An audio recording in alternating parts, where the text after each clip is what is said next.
Thank you for joining us today for the virtual Sunday service with the Center for Creative Living. CCL, a charter of the Universal Church of the Master, has served and supported the spiritual needs of its community here in the Bay Area for over 20 years.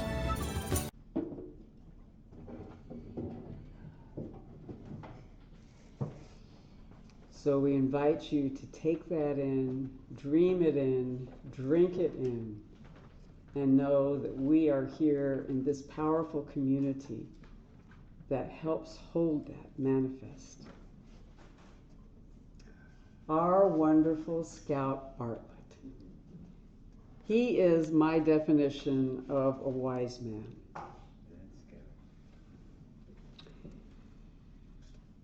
He has done so many things in his long and fruitful path of providing healing and wisdom and understanding to our world. And he is going to talk about the Christian's master teacher, viewed as the embodiment of Christ's light, taught an architecture for master level prayer. Important enough to have made it nearly verbatim into two different New Testaments, the majority of English translations point out that the Master gave not a rote set of words to be mumbled, but a framework and architecture for prayer. This is very powerful, my friends, because whatever tradition we use, if we have the basic structure, the architecture, that is going to be golden. So each of you, open up your hearts, your minds, and your souls to Reverend Scott.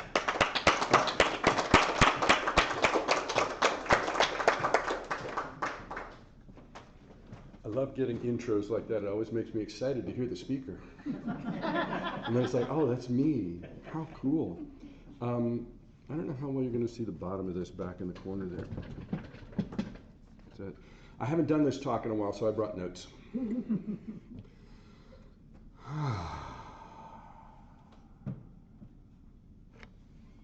Timer. I've learned a lot, and I've gotten better at many things, and I've noticed that one of the things I've not gotten better at is fewer words. So here we go. Everybody breathe, please. This is going to move really fast, so just take it in and think fast.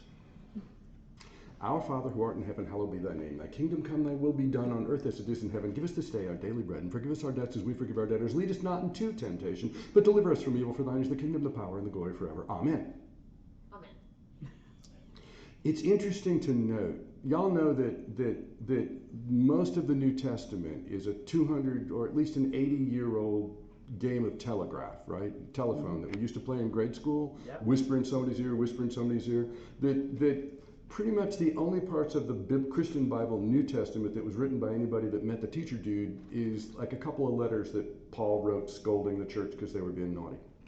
Pardon me, Paul's letters to the Romans 1 and 2. That's right. The rest of them were written by people who knew people who knew people who learned from people who heard from people who heard it from people who got it from people for quite some while. In fact, by the time you get to the book of Revelations, that's a dude that lived on an island and never met anybody. But that's a whole nother talk on a whole nother day. And so what I find key for me, your mileage may vary, what I find key for me is the pieces that are the same in more than one testament. In more than one place where somebody that knew somebody that knew somebody that heard it from somebody, and they heard the same, ooh, I just almost swear. Sorry, I'm fluent in 2 languages. I speak English and salty sailor, and sometimes I flip between the two. But people that heard from people that heard from people, but they heard the real stuff. And so when you find the Master's Prayer in the Christian New Testament, it's not reported that Jesus said, say this. It's reported that Jesus said, when you pray, pray in this form.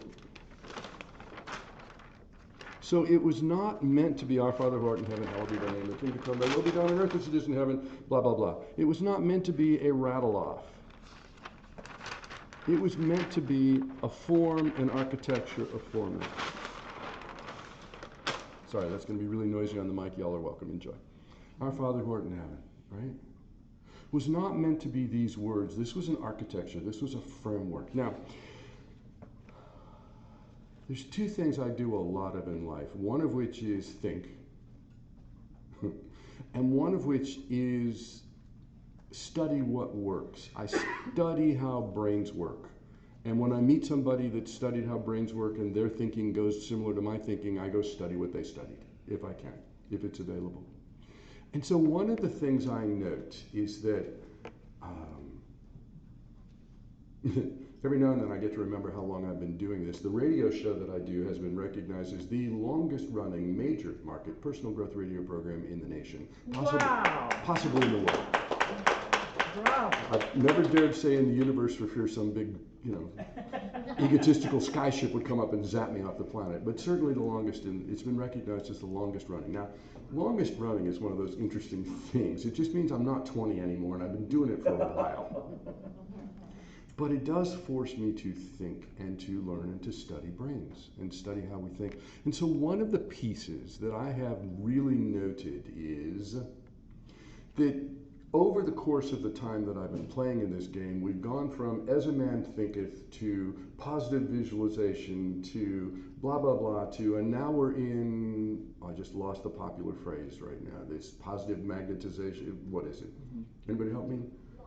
Law of attraction, thank you very much. I knew it was in here somewhere. Law of attraction. Names for different stuff. But what I noticed is that lots of the people, well, how do I put it this way? People that write think visually. People that think empathically frequently find it harder to write unless they're good at writing poetry. So I noticed that a lot of the trainings and teachings about law of attraction, positive visualization, as a man thinketh, and all that stuff, are based on visual. Well, I happen to be clairsentient as my primary. So I'm based on what it feels like. But in all of those together, what I note is that it's the chatter in the back of our mind that has the powerful magnetism. And it's funny because I'll be working with clients and they'll go, they're wanting me to do healing work and do medical intuitive work, and then they'll go, but I don't want to say what my problem is because I wouldn't want to be manifesting it. Honey, if saying it once manifested it, then every single time they drew lottery numbers, there'd be 6 billion winners. Right?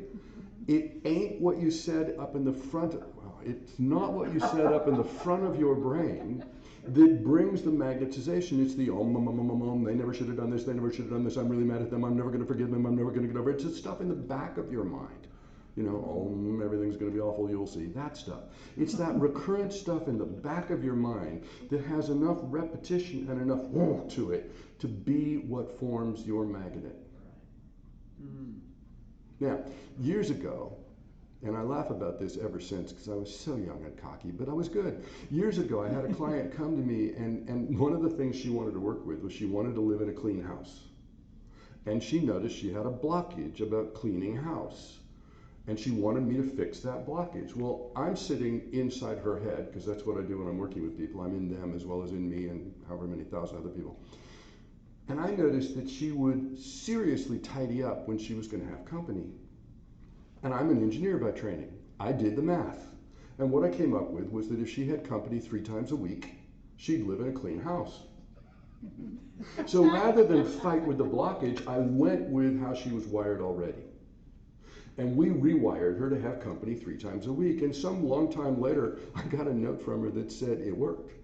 And it's like, oh yeah, cool. I'm always glad when people tell me that. But it said it worked. She said, the other day I had people coming over and I noticed the entire rest of the house was clean. I was in the back of my closet tidying up before they got there because everything else was already clean. Wow. I noticed that when we can work with who we are and with what we are already, we have a tremendous amount of power for that. So Our Father who art in heaven, hallowed be thy name. Thy kingdom come, thy will be done on earth as it is in heaven. Give us this day our daily bread. Forgive us our debts as we forgive our debtors. Lead us not into temptation, but deliver us from evil. For thine is the kingdom, the power, and the glory forever. Lots of us that were raised in any kind of a Christian tradition, you got that one. It's a rhythm that you can set rocking and rolling in the back of your mind. Here's another one. Ready? This is going to be a fill in the blank. Starlight, star. Right. First star I. See tonight. I wish I may. I wish I Might. have the. Wish I wish tonight. Have the wish I wish tonight. Most of y'all have got that one, right? So I started working with both. Now, there are some key elements here that are sort of important. Sometimes it's good to recognize that that form of prayer tells us God's name. Our Father, who art. Our Father art. In heaven, right? Come on, pages. There we go. Anyway. So, our Father. Not our uncle, not our beloved but distant major power, our Father. If we look at us, half of us, DNA speaking, is formed from our Father, whoever donated, you know? Half of us is formed, so we are half our Father. Here we are, half our Father. Little sketch on planet Earth. But we're also connected to our Father. Now, I have a small rephrase. I don't think of it as our Father who art in heaven.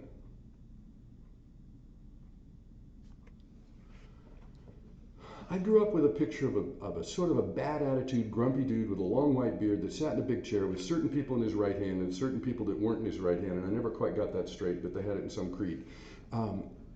But I grew up with the Neptunian, long-bearded, gray-haired dude in the chair, and the Old Testament God is kind of like, about a third grader. If you've offended me, you're never going to be my friend again. Sorry, my view, your mileage may vary. It's between me and God, and you'll all know I was way wrong if all of a sudden, crackle, boom, I'm gone. Or you'll know I was way right if crackle, boom, I'm gone. We could read that either way. And so I moved into a place where what I noticed was that if I'm tall or short, if I'm skinny, if I'm big, if I'm blonde, if I'm brunette, if I'm bald, if I've had an injury and I've got fewer fingers, if I had an interesting birth and I've got more fingers, we still have in the image of God, except that what we've got is that in the Christian study, Christian teachings, God scraped together some mud, molded it together, and then breathed into that. Not having anything to do with birthday candles, but breathed into that the essence of aliveness, consciousness, awareness. And I've been there when people have crossed over, and it's like, container empty, person still existent. Yeah. Container empty, person I can still communicate with in those interesting moments, right? So clearly it's not about the meat puppet. It's what it is that is that core essence of us. And so my picture, my image of God became that God is this amazing, purely aligned, pure frequency, energy flow. So I don't think of God as in heaven, but it's rather for me, it's our Father who is heaven.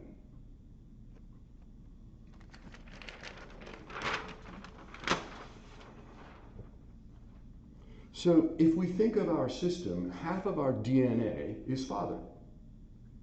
But the other half of our DNA is Mother Earth. We're a linkage between the energy dimensionality at the core of this planet, of this experience that we experience as a planet Earth. We're a linkage between the core of Earth and the core of that which is essence or source or God. We are that linkage. We are so that energy flows, and we're actually the linkage where our role is to uplift, transmute physical level energy up into God's source energy. So eventually we lift the whole gizmo, this whole entire thing realigns, it comes into God, and God grows. Atonement at one. That's Metaphysics 101.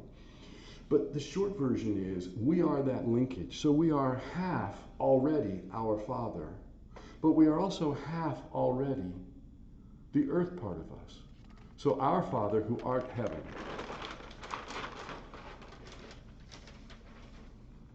We are birthed into earth. It's a hard picture to see. I mean, I'll leave this one open when I'm done. It's this wonderful piece of art with the earth in a womb. It's not my art, and I don't own the copyright, so, let's hope we don't get sued.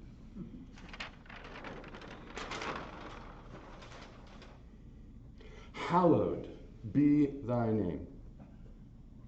Hallowed, the expression of that which is God. Revered, treated with reverence. Recognize that we are uplifting and elevating our focus to be aligning with and coming into alignment with that which is God. And that we are worthy by association of recognizing that in us which is God. Now, here comes my favorite part of the whole deal. Thy kingdom come. We're little magnets. We are these little energy fields cruising through the planet. Sometimes you'll meet people that they have an immediate vibe. Sometimes it's like, oh. Sometimes you'll meet people that have an immediate vibe that's like, eh. Sometimes you'll go someplace that has an immediate vibe of, oh, I'd like to hang out here. And there's one building in my relative extended neighborhood that I think 9 different restaurants have been there in the time I've lived there. I keep thinking if I was about this much more famous, they would know to hire me to fix it, but I'm not, so they don't. But we are these energetic creatures radiant. Now, our Father who art heaven, God is this purely aligned energetic source. That's what we're moving toward. We are original fragments of that original wholeness which we call God. We fragment out, we take on a scoop of unaligned random God pieces, threads, and our job is to then align those threads until we can bring them into alignment, elevate their frequency so that we continue moving higher and higher until that big clump we took on comes into alignment, we return to God, God grows. It's a whole job. The thing we call our lessons, our original sin, our karma, all of those fun words, that's just the words for this clump of unaligned energy that we took on as our lessons. So we have this core essence of who we really are, wrapped around by our lessons or our energy tangles that we're here to untangle. Our whole goal is to keep remembering, coming back to, recalling, coming back to that core essence of who we really are, even in the midst of the stuff that jangles our lessons. Coming back to that, every time we can come back to our core essence of who we really are in the midst of something that's got us revved up, we're pulling threads out of that knotted tangle that is not only K-N-O-T knot, but it's also our knot, But we're pulling threads out of that knotted tangle until the tangle itself falls apart and we re-elevate. So we are uplifting energy from the center of the planet up through us, up and into source. But we're also, in doing that, we create the wiring, the linkage that allows source to transmit, to conduct down along that same beam of denser earthy energy down into earth. We're the transmission link. On earth as it is in heaven, every time I can draw into me a full state of matching with that frequency that is God, I am elevating to where I am radiating that frequency, magnetizing that frequency, magnetizing everything around me toward that alignment, toward that frequency. I'm elevating the space around me. Now the fun part is I get to do this for a gig. When I'm working, guidance steps into me and bumps my energy unbelievably. You guys are going to be hiring a kite when you get out of here. It's my favorite part. Let's go make a whole bunch of people high, and then they'll think I'm nifty. It won't really matter what I said, because I've had people tell me, I've invited people to your talks, and I go, well, thank you. And they go, well, then they ask me, what does he talk about? And I say,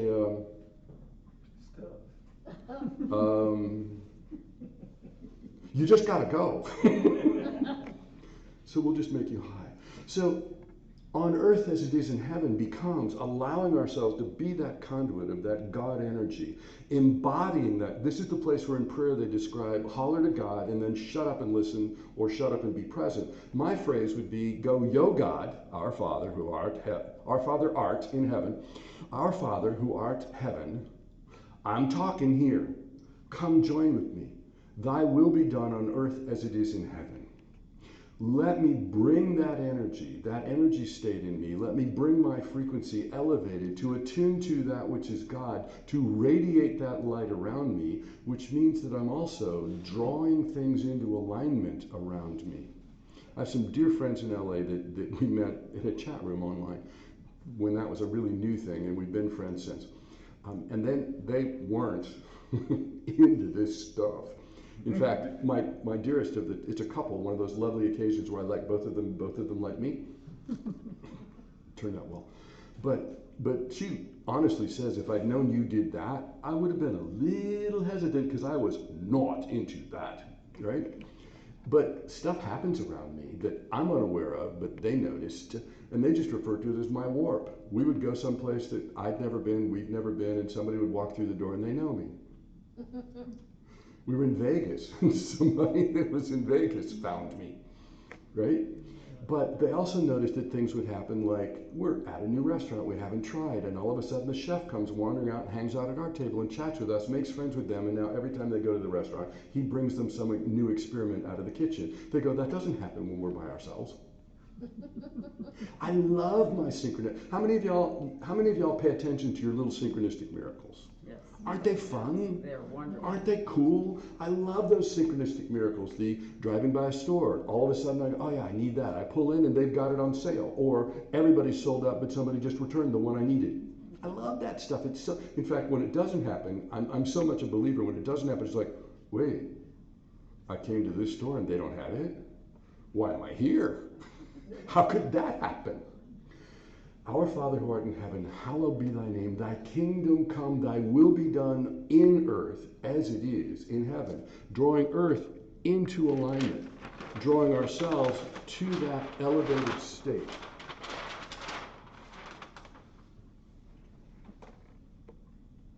So that we have thy will be done on earth as it is in heaven. So that we become this radiant light, allowing our full energy field to radiate from inside of us, out through us, and out through everything around us, even if the thing around us is people. Or chairs, or floors, or walls, or ceilings, or baby ducks. Allowing that light to radiate out through us so that we are bringing that effect, radiant magnetism, everywhere we go, but we're being that effect everywhere we go. On earth as it is in heaven. Now, here's where it's fun. Yeah. At least it was a glass and not a bucket. I've never understood lecterns that don't have cup holders. It just seems obvious. Ready? Starlight. Starlight. First star I. See tonight. I wish I. May. I wish I. Might. Have the. Wish. I wish. Tonight. Also, an amazing rhythm that struck me. Our Father, starlight, who art heaven, star bright. Hallowed be thy name. First star I see tonight. Thy kingdom come, I wish I may. Thy will be done, I wish I might, on earth, as it is in heaven. Have the wish I wish tonight. Breathe, please, everybody. Big breath, let it out. We just turned something into concrete. It's an architecture, it's a format of a prayer of manifestation, and if we overlap it with something else that we already have in the back of our subconscious, we can add the two together so that it doesn't have to be, I don't have to teach this woman to get past her blockage and clean her house, I just have to have her have guests over. So that we're overlapping something that's already there, but empowering it so that our subconscious is on our team. Did that work? Do I need to do that again? We're bringing it together with something that's already in your subconscious so that we can overlap it and put the power in it so that we're empowering a program you already have so that your subconscious mind, rather than going, I wish I was dead, I wish they were dead, I wish everything was ugly, everything's going to be ugly, rather than that, all of a sudden we've got a subconscious mind that's going way back in the back of her mind, this could be really cool, this could be really cool, this could be really cool, this could be really cool. I'll tell you, I'm working with something right now. It's so cute. The first time I did this talk was at UCM. At UCM in a sudden different space, but 3 spaces ago, I think. But I opened the talk with, I'd been thinking about the Lord's Prayer for a little while, and as I said that, it dawned on me that my little while had been like 5.5 years at that point. And now it's been a little longer than that. So I think about stuff for a while. This is the one I'm working with now. You're welcome to play along at home. Every time something goes clunk, The long version of this is, wow, my guidance, my guides had me here at this particular moment to experience this particular clunk, to run into this particular stop moment for whatever, I don't know why. The short version is now becoming, every time I run into something that goes clunk, I'm in this rhythm of immediately responding with, whoa, I wonder what's next. I wonder why it had me here for this. I wonder if I get to find out why. I wonder what's next. So my clunks are turning into an impulse response of anticipation of, this could be really cool. Now, recently I was visiting my dear friends in LA, and I went to drive home. Shortest version is, there had been a grass fire a quarter of a mile off to the right of Highway 5. It was already out, there was no smoke, but all the boys with their flashy light trucks didn't want to go home yet, so all of their flashy light trucks were parked a quarter of a mile off the highway, with their flashy lights going flashy, flashy, and they were all hanging around joying with each other because nobody wanted to go back to work. Which meant that my trip from LA to here took 2.25 hours longer than usual. So I'm in my car, stop, creep, stop, creep, stop, creep, stop, creep, stop, creep, for 2 hours, going, wow, I wonder what's next. I wonder if I get to find out what this is about. I wonder if I get to know what's next. I wonder if I get to know why, blah, blah, blah. And sometimes I don't get to find out. I have to just assume that my particular energy being needed to be in that particular place, and I don't know, maybe so 2 cars didn't hit each other or 2 people didn't get in a fist fight. I don't get to know sometimes.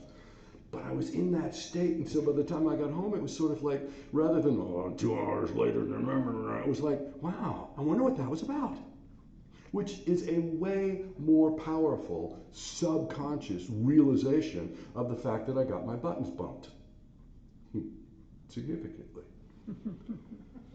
So, our Father, starlight, who art in heaven, star bright, hallowed be thy name, first star I see tonight. Thy kingdom come, I wish I may. Thy will be done, I wish I might. On earth, actually, it's thy will be done on earth, I wish I might, as it is in heaven. Have the wish I wish tonight. We can begin to align with this master's architecture of prayer.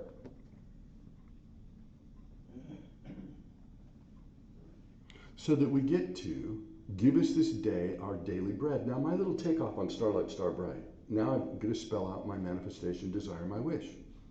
So give us this day our daily bread. I wish a joyful, delightful, playful flow of income that covers all my overhead needs and desires. I wish a joyful, delightful, playful flow of income that covers all my overhead needs and desires. Now, this is a fun word I've been playing with for a while. I think the word forgiveness is actually a word that says forgiveness. And I'm having a hard time getting this one to make sense to anybody but inside my brain. If I am allowing my energy to flow, my aliveness to flow, if I'm allowing my, fabulous, if I'm allowing my, I just got an Apple Watch recently. I don't know how to drive it. I turned on a timer thinking I'd be able to look at the timer, but it doesn't work that way. I know I've got several friends that are going to teach me how to work my Apple Watch later. But if I'm embodying my energy, my aliveness, and I'm letting that radiate out through me, out through everything around me, the more I'm allowing my light to shine, the more I am a state of bringing light into the planet or giving. So the more I let go of the crap that would have me clenched and move myself into a state of my energy, my light, my aliveness flowing, the more giveness, see, I don't know how to operate his either, the more giveness I have flowing. I love my life. It's so much fun. So that's just my own little play on words. But I've also been playing with a quote, and this one's one of my favorites to talk about in talks. Every time I do this in the talks, I'll say it up front. Various people scold me for not attributing it to the person who said it. So I've looked it up, and I've found 5 different people that it's attributed to as being the person that said it. So here you go. Somebody said this once upon a time, somewhere, somehow, and I picked it up later, which is, I forgive them. Not because they deserve forgiveness, but because I deserve peace. I translate that to, well, on the internet, I saw, just because I'm no longer running my life over the fact that you're an a-hole, doesn't mean you're no longer an a-hole. A mild internet translation. But I interpret I forgive them as in, I allow myself to let go of the part of me that's clenched up about whatever it was that happened that pushed my button that they participated in, so that I'm coming back to being my light. I deserve to be my light. Peace. There's a lot of information here. This is densely packed. Okay? So that's one of the others I've been working with for a while. I wonder what's next allows me to even wonder what's next when somebody else punches my buttons, and I let my light flow and I allow them to be them, because they don't do what they do to you. They do what they do because that's what they do, and sometimes you're the one in front of it. Let that roll. Now, forgive us our debts. I'm with the old school on that one. Forgive us our debts as we forgive our debtors. How does a debt get forgiven? It's paid. Right? Debts get forgiven when they're paid. That's the whole universal flow. So forgive us our debts as we forgive our debtors. I'm at the starlight, star bright, first star, see tonight, wish I may, wish I might have, wish tonight. A joyful, delightful, playful flow of income that covers all my overhead needs and desires. Forgive us our debts is a manifestation statement of allow me to have sufficient to cover all my overhead needs and desires. Everybody breathe, please. It turns out that metaphysics is also physics. It's real world stuff. It's why we drive the meat puppets, so that we can interact in here at this level and make stuff move. You know, it's like remote control. So, income to cover all my overhead needs and desires. I started with all my overhead needs, and that was not very interesting. Desires got way more fun. Now, this is my favorite. Lead us not into temptation, but deliver us from evil. Okay? I'm not going to intermingle them. I just want to roll it through really quick. Starlight, star bright, first star, see tonight. I wish I may, I wish I might have the wish I wish tonight. I wish a joyful, delightful, playful income, sufficient to cover all my overhead needs and desires. And this is the one that I spent a while on. And yield a surplus. Breathe, please. Yield a surplus. All right, so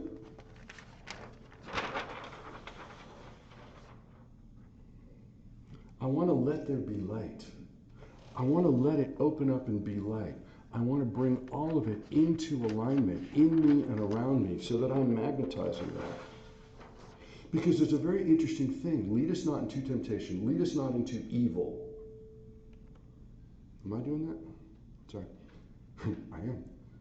Lead us not into evil. Now, we'll notice that the word live, L-I-V-E. Oh, I see. My watch just told me I'm done. I'm not, though, so sorry. We're going to run late. Is that okay? Can I run? Thanks. Sorry, that was it. See you all later. L-I-V-E, live or live. We could think of L-I-V-E, live, aliveness, live, as being our energy when it's flowing vividly alive in us. In fact, the word love is the word for the sensation we experience when our energy and our aliveness is flowing in us, regardless of the trigger, whether it's kawaii baby puppies or cute people of any undetermined gender. Right? L-I-V-E is live or live, but we notice that the same word spelled backward is E-V-I-L. It's only about energy flow. When the energy is flowing in alignment, it's L-I-V-E. When the energy is flowing inverted, it's E-V-I-L. And however much between that, it's either slightly more live or slightly more evil. Breathe, please. Wow, that just took the air out of the room. I think about stuff because the language has all this stuff in it, right? So the whole game of lead us not into temptation is, oh, dear God. Sorry, that just set off a pop tune in my head that I'm not going to say out loud. Oh, dear God, look at that aligned energy. Oh, dear God, bring me into that aligned state. Lead me not into temptation, but deliver us, lead us not into temptation, but deliver us from evil. Breathe, please. It's always handy to note that the word sin originally didn't mean, oh, you just messed up, 5-year-old God is going to hate you forever. The original word sin was an archery term for when the target was way out there and the archer was way up here, and the person that was brave enough to be down by the target could tell them sin right, sin left, so they'd know they were off the mark. Wow. That's all it meant, off the mark. Which is why the original church, after Paul scolded them, decided that, whoa, if you really got off the mark, you come hang out with the professional God dude. The professional God dude assesses how far off the mark you are, gives you a prescription of how much meditation time you need to put in to get back on the mark, and then you're good. Wasn't that it, right? Sit in the phone booth, talk to God through the little window. Have the professional God guy say, oh man, you are like 38 minutes off the mark. So that's 3 Hail Marys and 27 Our Fathers. I'm not Catholic. I don't know what the sentences were. But it was just meditation time to get back on the mark, right? Lead us not into temptation so that we don't get off the mark. So all of a sudden we have lead us not into temptation is the end yields a surplus. Because in a manifestation prayer, we want it to be that we're not in the place where we're off the mark because we ran out of goodies. We want to have enough goodies.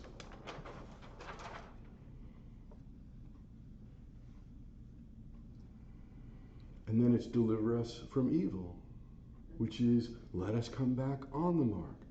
Yields a surplus. See, back on the mark. Ronnie's hip said yay. Yields a surplus, accumulating. Now I get really bold here, right? Mine, when I started, it was a big number and I couldn't cope. So, y'all know that affirmations are really like run an affirmation, see what your mind argues with, and then go solve the argument. That's really a big chunk of what they're about. Run the affirmation, see what your mind argues with, and then go solve the argument. I got double down on that one. I love it, right? So I started with yields a surplus accumulating at the rate of $1,000 a day. And my brain was rolling in what I would do in the world if I had an extra $365,000 a year. It seemed sort of entertaining, but I noticed my mind couldn't wrap around it. So I confess, right now I'm at the yields a surplus accumulating at the rate of $2,000 a week, which has turned out to be a reasonable number that I can wrap my brain around. Breathe, please. Surplus, $2,000 a week. Not an income, $2,000 a week. Surplus, $2,000 a week. Y'all got it? Starlight, starbright, first star, see tonight, wish I may, wish I might, have the wish I wish tonight. I wish a joyful, delightful, playful flow of income that covers all my overhead needs and desires and yields a surplus, accumulating at the rate of, in my case, $2,000 a week. Maybe you guys already think in bigger numbers. Maybe yours could be $50,000 a week, in which case invite me to your pool. In fact, I've got first dibs on living in the pool house. Seems like a good rep. Worked for Cato till that whole thing. For thine, that which is God, is the kingdom and the power and the glory forever. All right, so now we're going to play a little game. Ready? Repeat after me. Our Father, starlight, who art in heaven, star bright, hallowed be thy name. First star I see tonight. Thy kingdom come. I wish I may. Thy will be done. I wish I might. On earth as it is on earth. As it is in heaven. Yeah. Sorry. Thy kingdom come, thy will be done. On earth as it is in heaven. So it's I wish I may, I wish I might. Have the wish I wish tonight. On earth as it is in heaven. Give us this day our daily bread. I wish for a joyful, delightful, playful flow of income. And forgive us our debts as we forgive our debtors. It covers all of my overhead, needs, and desires. Lead us not into temptation. And yields a surplus. I got lost there. And so I'm going to back up. Lead us not into temptation. And yields a surplus. Deliver us from evil. Accumulating at a rate of Mine is a number, so say your own number. Mine is $2,000 a week. For thine is the kingdom, the power, breathe, the glory forever. Amen. Which translates to, so be it. In this case, amen, so be it translates to, I just barely caught that. I was going to swear and it would have been so effective. I will, sort of. Everybody brace yourself. Okay. Which translates to effing A, so be it. So be it. Yeah. There we go. Breathe, please. It's really what the whole thing is about. So be it. I wonder what's next. Thank you.